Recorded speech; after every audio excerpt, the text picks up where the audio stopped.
Hi guys, welcome back to my channel Questionology. दोस्तों, ये video उन सभी एग्ज़ाम के लिए इम्पोर्टेंट रहती है जो कि रेलवे से संबंधित है, जैसे कि दोस्तों RPF SI, RPF constable, RRB JE, railway group D, NTPC, loco pilot, technician, paramedical, सभी एग्ज़ाम के लिए दोस्तों इम्पोर्टेंट रहती है।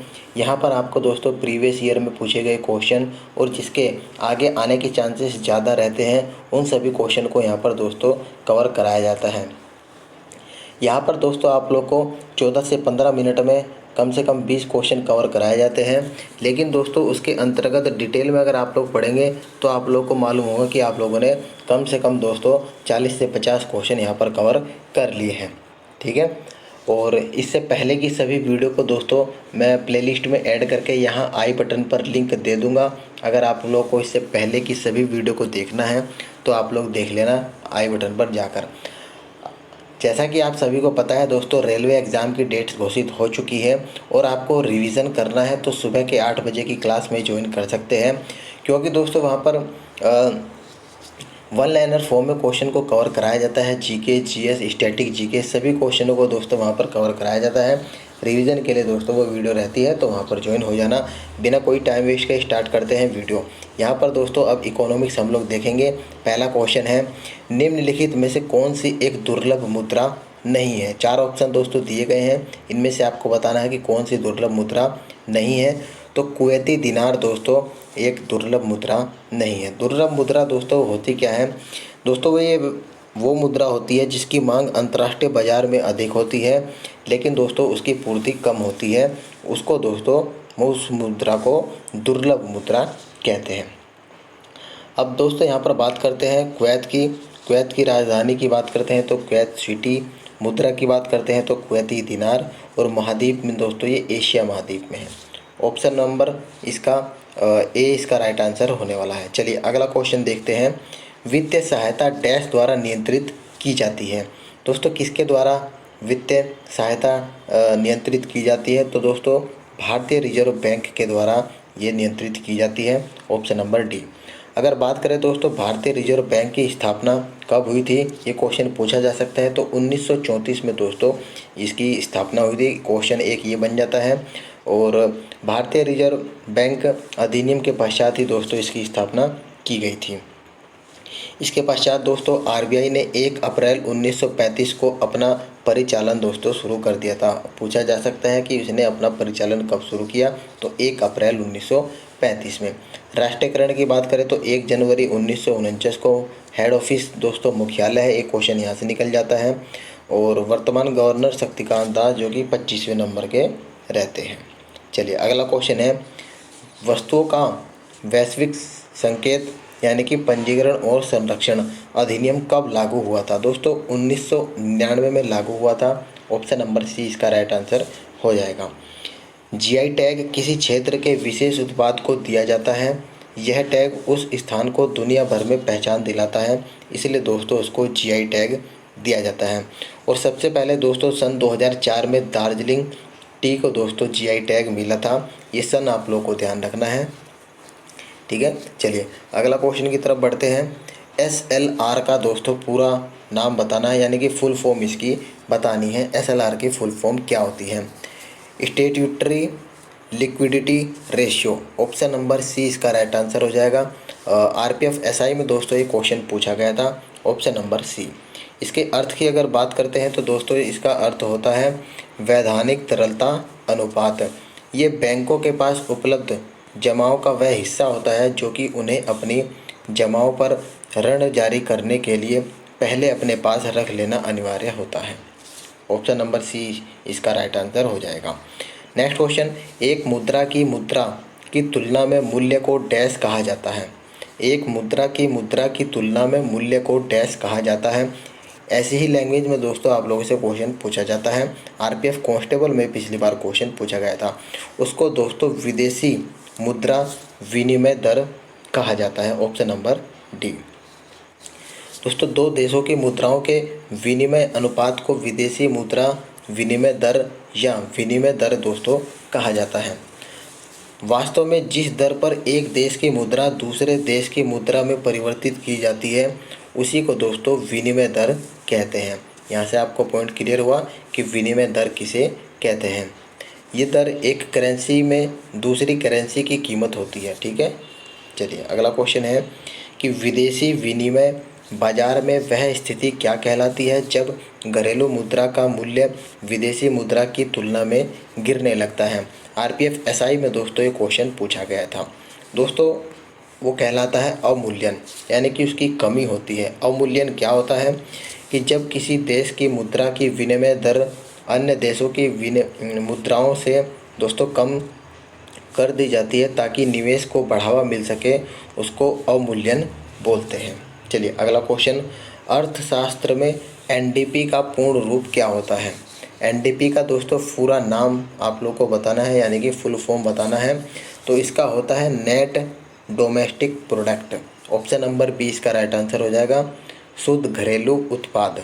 ठीक है, हिंदी में इसका तात्पर्य दोस्तों सकल घरेलू उत्पाद में से जब उत्पादन में प्रयुक्त मशीनों और पूंजी के ह्रास को, यानी कि उसकी कमी को घटा दिया जाता है तो उसे शुद्ध घरेलू उत्पाद कहते हैं। ये दोस्तों एक तरह से इसकी डेफिनेशन होती है। आरआरबी जेईई में दोस्तों ये क्वेश्चन पूछा गया था। चलिए अगला क्वेश्चन है कि भारतीय अर्थव्यवस्था में प्रयुक्त प्रणाली कौन सी है। ये दोस्तों मिश्रित अर्थव्यवस्था है। ये क्वेश्चन दोस्तों बहुत ज़्यादा बार पूछा जाता है। ऑप्शन नंबर डी इसका राइट आंसर हो जाएगा। भारत को मिश्रित अर्थव्यवस्था का एक उदाहरण माना जाता है क्योंकि दोस्तों इसका कारण है कि निजी और सार्वजनिक क्षेत्र सह अस्तित्व में है और देश अंतर्राष्ट्रीय व्यापार का दोस्तों लाभ उठाता है। भारत की अर्थव्यवस्था एक मध्यम आय विकासशील बाजार वाली दोस्तों ये अर्थव्यवस्था है। यह सकल घरेलू उत्पाद के अनुसार दुनिया की 5वीं सबसे बड़ी अर्थव्यवस्था और क्रय शक्ति समानता के अनुसार दोस्तों तीसरी सबसे बड़ी अर्थव्यवस्था है अपनी इंडिया की। अगला क्वेश्चन है, यहाँ पर दोस्तों नेक्स्ट क्वेश्चन की बात करते हैं। भारतीय अर्थशास्त्र संस्थान कहाँ पर है। ये दोस्तों हैदराबाद में है। अच्छा क्वेश्चन है दोस्तों, इसको मार्क करना है, हैदराबाद में स्थित है। नेक्स्ट क्वेश्चन, भविष्य की पीढ़ियों को ज़रूरतों को पूरा करने की क्षमता को दोस्तों धक्का दिए बिना वर्तमान पीढ़ी की ज़रूरतों को पूरा करने की क्षमता विकसित करना, इस वाक्य को क्या समझाता है।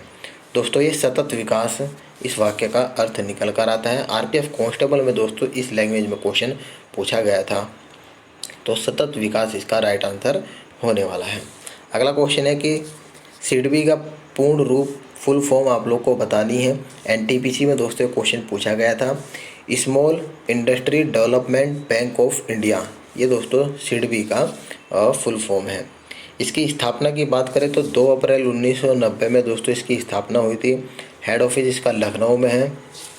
ठीक है, चलिए अगला क्वेश्चन, यदि सरकार अपने बॉन्ड्स की खरीदारी उनकी परिपक्वता अवधि से पूर्व ही शुरू कर देती है तो इस स्थिति में दोस्तों अर्थव्यवस्था में संचारित मुद्रा क्या कहलाती है। वो दोस्तों सस्ती मुद्रा कहलाती है। Option number B. सस्ती मुद्रा का अर्थ दोस्तों कम ब्याज दर से होता है। सस्ती मुद्रा नीति आरबीआई की वह मौद्रिक नीति होती है जिसमें ऋण और अग्रिम कम ब्याज दर अधिक आसान शर्तों पर दोस्तों उपलब्ध कराए जाते हैं। इसका प्रयोग मुद्रास्फीति को नियंत्रित करने के लिए दोस्तों किया जाता है। ठीक है, उसमें दोस्तों ब्याज की दर को कम कर दिया जाता है। नेक्स्ट क्वेश्चन, निम्नलिखित में से कौन सा उद्योग अदृश्य निर्यात सर्जित करता है। पर्यटन दोस्तों ऑप्शन नंबर सी इसका राइट आंसर हो जाएगा। अदृश्य निर्यात अंतर्राष्ट्रीय व्यापार का दोस्तों वो हिस्सा है जिसमें माल या स्पर्श योग्य वस्तुओं का हस्तांतरण शामिल नहीं होता है। अदृश्य निर्यात को अदृश्य व्यापार के रूप में भी दोस्तों जाना जाता है, जो कि मूल रूप से व्यक्ति में अपने कौशल और ज्ञान से जुड़ा होता है। तो इस तरह से इसका ऑप्शन नंबर सी इसका राइट आंसर हो जाएगा। आरपीएफ कांस्टेबल का दोस्तों ये क्वेश्चन था। उद्योग आधार मेमोरेंडम योजना का मुख्य उद्देश्य डैश है। इन चारों ऑप्शन में से आप लोग को बताना है कि इसका उद्देश्य क्या है दोस्तों। इसका उद्देश्य दोस्तों व्यवसाय करने में आसानी को बढ़ावा देना है। ऑप्शन नंबर सी इसका राइट आंसर हो जाएगा कि उद्योग आधार ज्ञापन योजना का मुख्य उद्देश्य देश में व्यवसाय करने में आसानी को बढ़ावा देना है। उद्योग आधार मेमोरेंडम एक ऐसी प्रक्रिया है जिसके अंतर्गत आप अपने उद्योग का पंजीकरण सिर्फ एक पेज फॉर्म भरकर करवा सकते हैं। इस योजना को भारत के MSME विभाग द्वारा दोस्तों संचालित किया जाता है। ऑप्शन नंबर सी इसका सही उत्तर हो जाएगा। अगला क्वेश्चन, वस्तु एवं सेवा कर GST के संबंध में कौन सा कथन सही नहीं है? यहाँ पर आपको ध्यान देना है, सही नहीं है दोस्तों पूछा है। तो इसमें दोस्तों देख सकते हैं आप लोग, अंतर्राज्यीय वस्तु और सेवाओं के लेन देन पर एकीकृत GST लगाई जाएगी, ये सही है। और राजस्व के नुकसान के लिए राज्यों को 5 साल के लिए मुआवजा मिलेगा, ये भी सही है। GST वेट विधि द्वारा एकत्रित किया जाता है, ये भी सही है। ऑप्शन नंबर बी इसका राइट आंसर हो जाएगा, यानी कि ये सही नहीं है। विशेष महत्व के घोषित सामान की अवधारणा समाप्त कर दी गई है, ये दोस्तों इसका सही ऑप्शन नहीं है। दोस्तों ये जो GST है भारत में वस्तुओं और सेवाओं की आपूर्ति पर एक अप्रत्यक्ष कर होता है। इसको दोस्तों 1 जुलाई 2017 को भारत सरकार ने संविधान के 101वें संविधान संशोधन को अपनाते हुए वस्तु एवं सेवा कर को दोस्तों लागू कर दिया गया था। ठीक है, GST ने केंद्र और राज्य सरकार द्वारा लगाए गए वर्तमान विभिन्न करों को दोस्तों यहाँ पर समाप्त कर दिया था। चलिए अगला क्वेश्चन, वर्ष 1969 में भारत में कितने बैंकों का राष्ट्रीयकरण किया गया था? दोस्तों 14 इसका राइट आंसर हो जाएगा, ऑप्शन नंबर सी। कुछ और जानकारी दोस्तों यहाँ पर देखिए कि भारत में 19 जुलाई 1969 को 14 बड़े व्यापारिक बैंकों का दोस्तों यहाँ पर राष्ट्रीयकरण किया गया। 15 अप्रैल 1980 को सरकार ने 6 और अतिरिक्त बैंकों का दोस्तों राष्ट्रीयकरण कर दिया था। भारत में बैंकों की कार्यप्रणाली बैंकिंग अधिनियम 1949 द्वारा दोस्तों विनियमित की जाती है, ये भी पॉइंट आपको ध्यान रखना है। और इसके बाद बढ़ते हैं नेक्स्ट क्वेश्चन कि भारतीय नियोजन के वास्तुकार के रूप में किसको जाना जाता है? RPF कांस्टेबल का दोस्तों क्वेश्चन पूछा गया था। PC महालनोबिस इसका बिल्कुल सही उत्तर हो जाएगा, option number C, PC Mahalanobis. Bharat में आधुनिक सांख्यिकी का जनक दोस्तों PC महालनोबिस को माना जाता है। भारत में सांख्यिकी संस्थान की स्थापना दोस्तों इन्हीं के द्वारा की गई थी। PC महालनोबिस को आर्किटेक्ट ऑफ इंडियन प्लानिंग के रूप में भी दोस्तों जाना जाता है, इसको दोस्तों मार्क करना है। और महालनोबिस की दूसरी पंचवर्षीय योजना का मॉडल तीव्र औद्योगिकरण और सार्वजनिक क्षेत्र को सुदृढ़ करने पर दोस्तों केंद्रित था। नेक्स्ट क्वेश्चन है कि भारत सरकार डैश के माध्यम से खाद्यान्न खरीदती है? ये दोस्तों भारतीय खाद्य निगम के माध्यम से दोस्तों खाद्यान्न को खरीदती है, ऑप्शन नंबर ए।